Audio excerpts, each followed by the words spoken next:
When my father died, my mother was 33 years old and I was 3. Since then, my mother and I lived together, just the two of us. When I was very young, I played the drums. My mother always said that when I'll join the army, I'll serve in the military orchestra, playing in ceremonies and parades.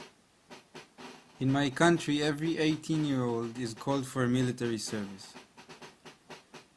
When I was 15 years old, I decided I'm going to be in a combat unit, in a special force.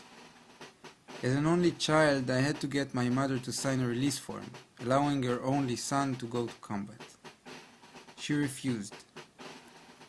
After 2 years of shouting, yelling, slamming doors, running away from home, she finally agreed to sign the release form. 1 year after that, I was recruited. After a few days, I found myself in one of the most professional combat units in the army. When I would come back for a short vacation, mostly every 3 weeks, my mother never asked me anything.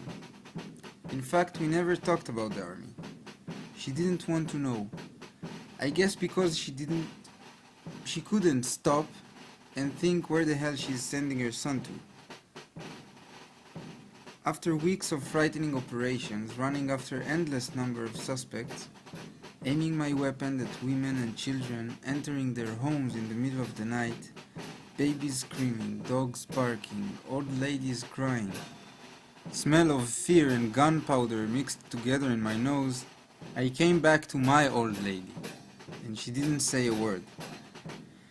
After 3 years of military service, I finally returned my weapon, took off my stinky uniform and gave my soldier ID back.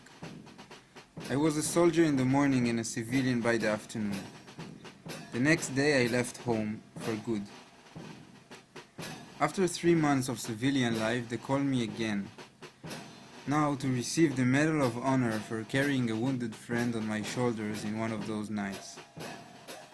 Throughout the ceremony, in the crowd sat my mother, and she was crying.